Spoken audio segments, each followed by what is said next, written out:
Morning, ladies and gentlemen. Your governor here again at it. Beautiful day out here today. And here I am, once again, like the Hercules, trying to kill the Hydra. That's how I feel sometimes when every time that I put up an argument, it's not only me, it's so many people out there trying to cut the head of the Hydra. I don't know if you're familiar with that. It's a mythological animal that the famous mythological character Hercules tried to fight in, I think it was the city of Lerna. And this animal had this, let's say, particular ability that every time you cut a head, two more pop up, like right away, boom. And it was extremely hard to kill. And that's why I'm bringing it up, because man, it doesn't matter how hard I try, it doesn't matter how hard so many other people try to make sure people understand that most of the things that are being pushed by the left, especially Democratic candidates, are myths, are not real, are lies, like flat out lies. And that is sad sometimes. And people still believe in them. I want to share with you, sometimes I think it's a lose battle. Because it doesn't matter how hard, I mean, it is extremely hard to convert people to evidence and reason. One thing is for sure, once you convert one, they don't go back, because they just can't. Once you know how to think, once you know an argument, once you learn how to make an argument, how to follow evidence and reason, you cannot be irrational again. But it takes time. It takes time. The retrofitting, the rehabilitation of the brain is kind of hard and time consuming. But we have to keep trying. We have to keep hitting it. We have to win. But man, these people, it's like a machine. Every one that you convert, they pop out like, I don't know, 15, 20,000 of the other ones. Because they have everything on their favor. They have I mean, imagine, they have the TV, they have the news, they have the newspaper, they have the radio, they have the public school system, and then on top of that, they have college. And they have all that time, and they keep destroying people's minds, and they keep disabling people's mind, and it's extremely hard to put them back together again, to recover them, and to start making them work again. That can be discouraging sometimes. But once again, you have to keep moving forward. I've said that before. So today, we're gonna try to cut your Hercules here. He's gonna try to cut 4 more heads of this Hydra. Thank you, brother. Head number 1, reparations. Let's try to talk about reparations. Let's cut the head of reparations. Once again, I'm gonna put up an argument. Let's see if it makes any sense. I have this knack for blowing things out of proportion sometimes, so you can see it more clearly when the argument calls for it. And I got the thing for simplifying things a lot. Very simple. It's very simplifying. In order for you to be able to see things at their core, at their basics. So in this particular time, I'm gonna try to blow things out of proportion. See how it goes.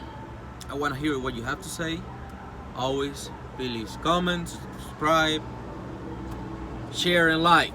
It is important, so these videos get noticed, and then they get the algorithm by YouTube allows this video to be reaching more people.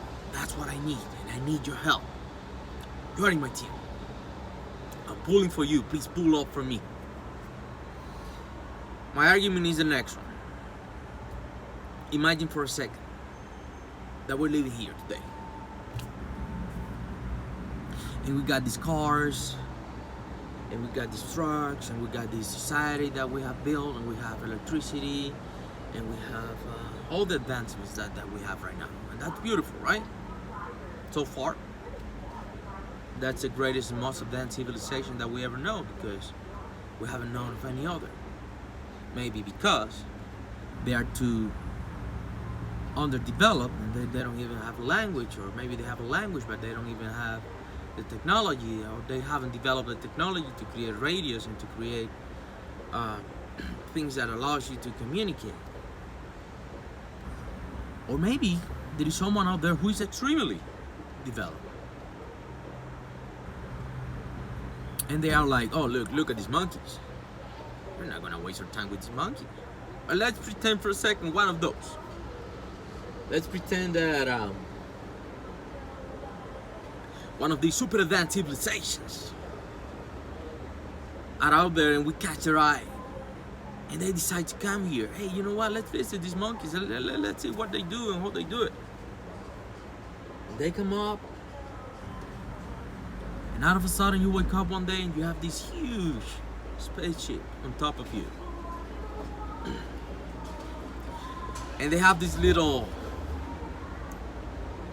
smaller spaceships, and they come out of it and they come here down to Earth, and they start poking around and they start watching things, and out of a sudden you notice that you're not a top dog anymore, and out of a sudden you know that, man, look at these weapons, and they have laser weapons, and they have armor that you cannot even see and you cannot even penetrate, and people start getting anxious, and they start throwing bullets, and the military intervenes, and they start throwing bombs at these guys, and then nothing happens. You can't do anything to them. And then out of a sudden, they find something of value here. Let's pretend that it could be, I don't know, just for the sake of the argument, let's pretend that it could be uranium. You know, this radioactive material. And they start mining the uranium. And then they start valuing, let's say that they value gold for some reason, because gold is very valuable for electronics. Let's pretend for a second that this civilization is heavily reliant on electronics, which would be a reasonable assumption for all we know. And gold is a very valuable thing for a very, important component of electronics. And they start mining gold too. And then they discover certain things, and they start mining certain things, and there is nothing we can do about it because, well, we just cannot compete.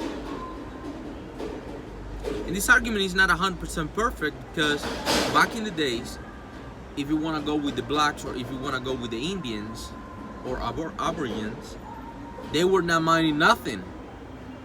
They were not using those resources. Those resources were there for millions of years, and nobody ever used them. But let's keep with this, right? And these guys that we cannot even touch, they are way smarter than us. They have better armor than us. They have better guns than us. They have better chips than us. It's like so far away advanced that we cannot even fathom to come close to them in any way, shape, or form. And you might say, well, okay, what's the deal then? And the deal is that after they mine all the uranium, after they mine all the gold, after they mine everything they want to mine, they pack up and they live. Which is not a 100% accurate part of the argument too, because let's say back when the Spaniards went to the Indians or to the blacks, they left a lot of things behind. And now I'm not talking about material things, I'm talking about modern medicine, and I'm talking about modern technology, and it was not a only one-sided exchange. There were a lot of benefits involved for the people that, in theory, were being exploited. Let's go back to the argument again. These people, after they mine everything they want, they pack up and they leave. And now comes my question. Can I say, let's go for a circle first. Let's pretend that 1,000 years going in, we humans developed the technology for interstellar travel in a way that one human being could reach any star in the solar system without dying. Meaning like without dying of all, being old. One human being. So it's not a continuous thing, it's just one guy. Let's pretend that we developed that technology, and we were told 1,000 years ago that there were this group of guys that came here and took everything they wanted and steal from us and all that. And let's say that we developed the technology and now we can go there. And when we get there, 1,000 years later, obviously they're gonna be 1,000 years ahead. Well, I mean, they were 1,000 years ahead already. They are still way ahead. Would it be fair for us, human beings, to go there and say that you build your civilization in our backs? You stole from us, and you build your civilization with what you stole from us. Let's think about that for a second. Once again, the natural question is why I did not have the spaceship, I as a human. Why I did not value the uranium, why I did not value the gold, why I did not value whatever they took. The resources were there for millions of years, and I never used them. Why I did not have the guns, why I did not have the armor, why I did not have the technology. And the answer is pretty simple. That civilization was built already by the time they came in contact with me or us. Can you see it now? I mean, I can claim that they stole from us, but that would imply property. And that would imply that I was using that property. If I throw something in the garbage can and someone comes and take it, I don't know if that could be stealing. Now, I know the argument is not 100% because, well, these resources were not technically in a garbage can and there were debts involved. But the debts were not involved to mine the resources. The debts were involved because the native did not understand what was going on, and they felt that they were being invaded or violated, and they tried to defend themselves. Same thing we would do with these supposed aliens. In theory, right? Everything is in theory. It's an argument. But I cannot claim that that civilization was built on my back, because that is a lie. That civilization was built already when those, let's say, aliens came here. They had the technology, they have everything that I did not have. Therefore, they could do what they did. There is an argument open for, you could make an argument for stealing. But then, once again, let's say that you have something and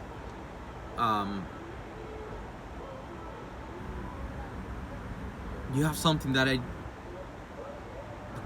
there is no property there. Let's say there is. Because the thing is that communication is important, and when I cannot communicate with you, I have no way to negotiate with you. Let's say the Spaniards could not communicate with the native, they couldn't communicate with them. Therefore, negotiation was not possible. That's why they tried to negotiate. I'm not. There were bad things done. That is right. There were very, very, very bad things done for bad people in both sides, by the way, because there have been slavery for centuries now, for millennia actually, in every side of the social spectrum.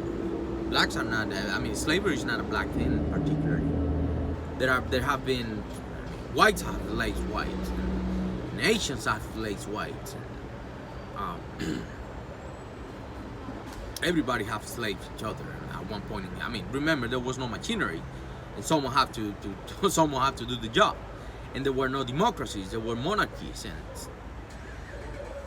monarchs they are not no particular for being that much of a hard worker, so they used to conquer people. There was no capitalism. There was no interchange of labor for money. So it was by force. That's one of the greatest accomplishments of our civilization, that we don't use force anymore. We use law, the rule of law.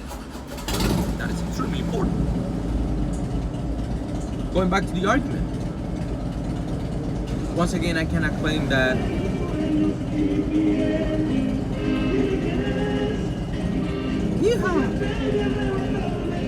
you build your civilization on my back, because that is a lie.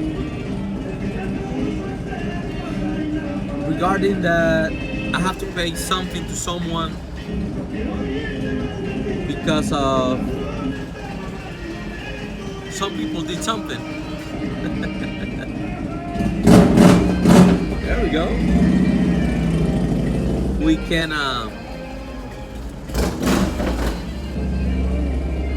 argue that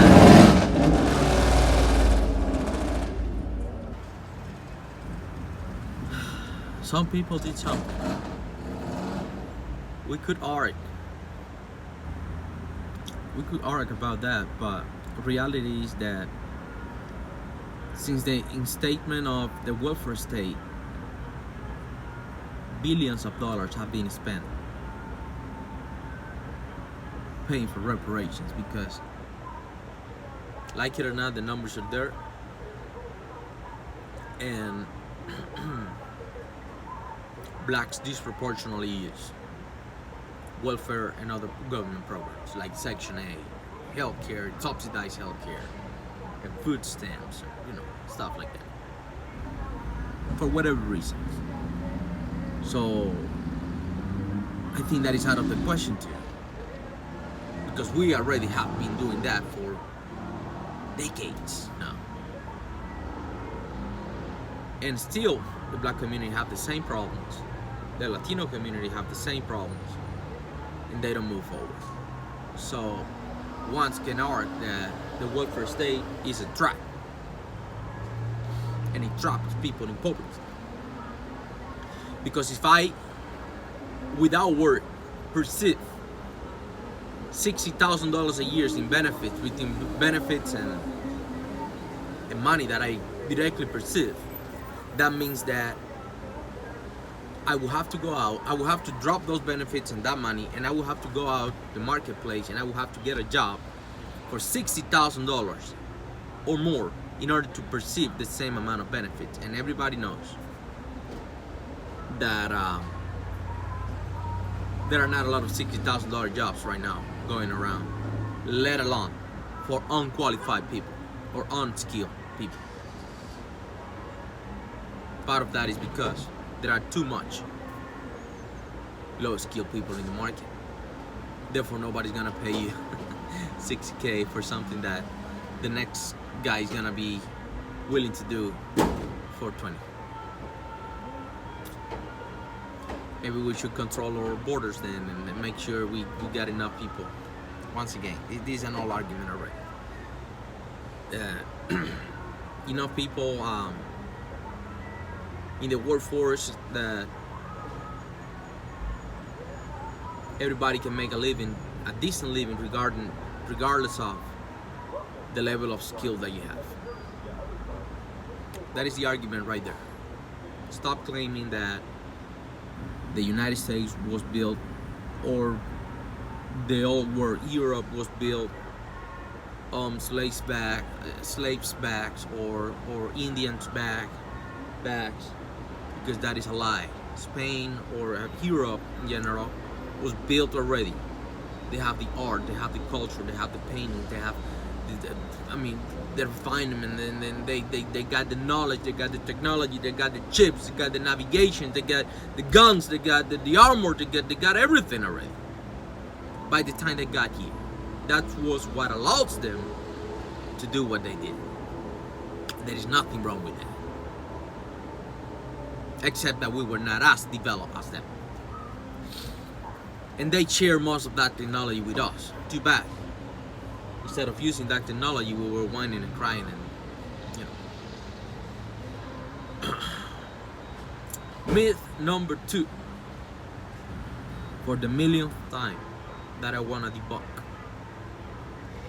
inequality. There are things here. There is a guy running for president right now in the United States. It's called Bernie Sanders. Bernie Sanders has the finger on the pulse on very real issues. I agree with him with the issues that he's putting forward, because they are real and they are there. I just don't agree with him in how he wants to solve those issues. And sometimes, like this one, inequality, I don't agree how he frames the issue. Let's say, for the sake of the argument, I make $10 million a year, and Bill Gates makes, for the sake of the argument, $100 million a year. I have a lot of income inequality with Bill Gates. I only make 10 million, and he makes 100 million. But I don't hate Bill Gates. Therefore, I came to conclude that income inequality is not a problem, or inequality in general is not a problem. The problem is poverty.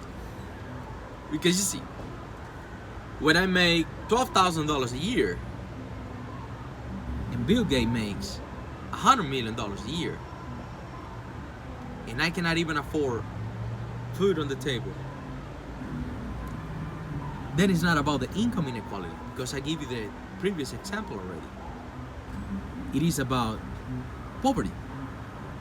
And what we should be concerned, and what we should be trying to work, is to bring people out of poverty. Part of the reason why wages are not going up, even though all the wealth that have been created, because there is a lot of wealth being created right now, but all of them is going to the top. I'm gonna give you 2 reasons. There are many of them, but 2 main ones. Reason number 1, here he goes again. Head is up. I'm trying to cut it. Immigration. If you have enough people, low-skilled people, that are willing to do the job, no one with low skills, with a low skill level, can get a decent job that pays a decent wage, because there is just too much people willing to do the job, and then you have to do several low-skilled jobs just to keep your nose above the water. This is how the game goes. We need to cut. We need to actually froze immigration. They have to be frozen for at least 15 to 20 years. It's like eating one of those gummy bears. You eat one, it goes good. You eat 1,000, and it takes time to assimilate and to digest and to, you know, if you keep eating, you're seeking yourself and you're gonna destroy yourself. You have to see what is really going on here. What's gonna happen with all these immigrants? Are they gonna assimilate? Are they gonna be productive? Are they gonna get off of welfare? Because they disproportionately stay on welfare. So yes, it is important to control the number of people that you have in the workforce so everybody can make a living. A decent one. Hope that doesn't sound too crazy. Number 2, and very important too, we have moved from a manufactured economy to a financial economy. In a manufacturing economy, anyone can make money. Anyone. Because you can either work and you can produce value for someone, building something, or you can come up with an idea, put the capital together, because there are people that are gonna be willing to invest on you or in your idea, which is good, and they know that it's gonna generate money. And oh man, these motorcycles, they look good. And therefore you can make money that way too. Now we have moved from that, which some people say that it doesn't work anymore. Well, it was working very good for China. It worked beautiful for them. I don't know why it's not gonna work for us Americans, but it's working good for them. So now we have moved from a manufacturing to a financial economy. Now the problem with financial economy is that only the ones that have money make money. Because a financial economy, you don't produce anything. You don't manufacture anything. You don't produce any value except lending money and charging an interest. And that's where we are right now. But in order for you to do that, number one, you need to have a huge amount of money to be able to live on what you're gonna charge for, you know, an interest. And number two, since you have a lot of money already, you're gonna need to be extremely well connected with governments so you can navigate the waters and the regulations and, you know, all those things. And that leaves all of us, most of us, I like to include myself. It is important that everybody feels in the same team here. With very, very, let's say, reduced opportunities. Very reduced opportunities. Because yes, you can still, there are some things that are being manufactured, not a lot, here in the US. And there are some ideas for very practical things that you could do, but why would I bother trying, as an owner of a bank, why would I bother taking the risk and lending you $1 million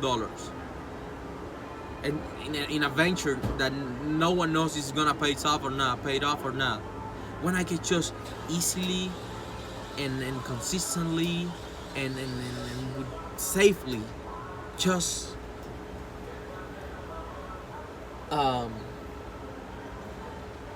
lend money to someone who is already built something and have something going on, and the money is there to collect, and they already have something that I can use as collateral and take from that in the event that something goes bad. I mean, it makes no sense for me as a banker to do the lending for someone or something new when I already can collect money for something established already. At least, once again, it's something that, I don't know, I mean, it is extremely hard. It's not an easy thing right now. Back in the days it was easier, but not right now. And then there are so many other mechanisms to generate money using money, not using ideas, not using products that needs to be manufactured, that honestly makes very little sense to go into the manufacturing thing when you can just use money to produce money. Simple as that. Very sad, but very real. So that is my argument for inequality. Is not the inequality is not the problem, because once again, the guy making $10 million have a lot of income inequality with Bill Gates making $100 million. Bad. Nobody hates each other in that case. The problem is when you make $12,000 a year and you cannot even afford to put food on the table. And then there is a guy making $100 million. In the event that you are one of those that thinks, well, maybe that is envy. You're not better than yourself. You're not pushing yourself hard enough. Well, number one, not everybody wants to be a millionaire. I have a friend.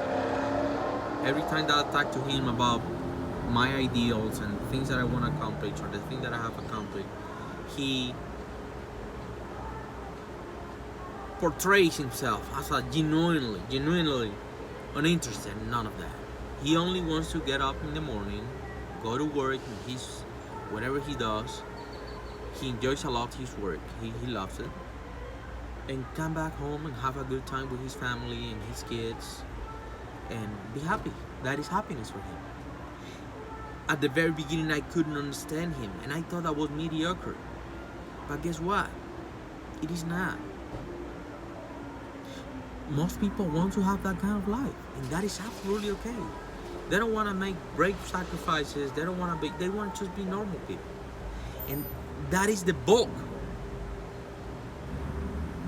A country cannot only work for people like me. An economy cannot only work for people like me, because we are minority. And this is where we are right now. Economies and countries are only working for people that are willing to make extreme sacrifices to accomplish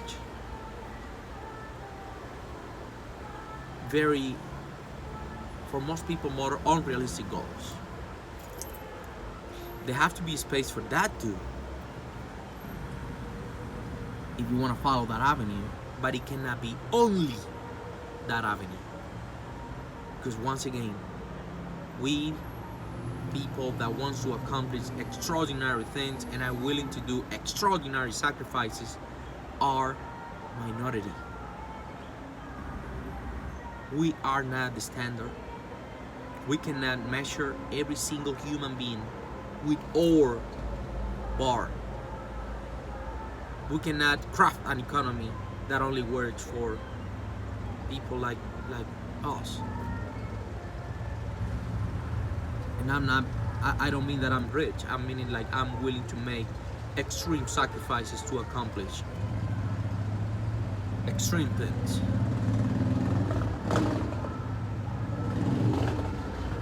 Simple as that. I'm not the bar. I'm not the bar. I cannot be the bar. Because then that it's gonna be like extreme suffering for 90% of the people. That is not good. That's why you see so much push for socialism and shit like that. And then there is the other problem. Once again, going back to the envy kind of thing. If you get up in the morning and you work, doesn't matter the work that you do, I agree that you should be having a living, a decent living. We cannot have that because we have, once again, too much cheap labor. And I'm talking about low-skilled people. But if you get up and you work, you should be able to make a living, a decent living. I'm not talking about Lamborghinis and Ferraris. I'm not talking about private jets. I'm not talking about living on vacation. No. I'm talking about a decent automobile, a decent place to live, vacations once a year if you want. One job, not 10, not 3, not 4, one, enough. Plenty of time with your family, plenty of time with your kids, plenty of time for yourself. 8 hours work. You should not be aspiring to work more than 8 hours. At least you are. one of these motherfuckers. See? Normal people. There is nothing wrong with being normal. I see a lot of people bashing on normal people, a lot of extraordinary people that have accomplished extraordinary things, bashing on ordinary people. There is nothing wrong with being ordinary. There is nothing wrong with being normal. I am abnormal. Extraordinary people are abnormal. The country cannot be only for abnormal people. That's my take. There have to be an avenue for people like us. They have to be. But there have to be an avenue for people like you too, you see? You don't have to choose. We don't have to choose. It can be for all of us.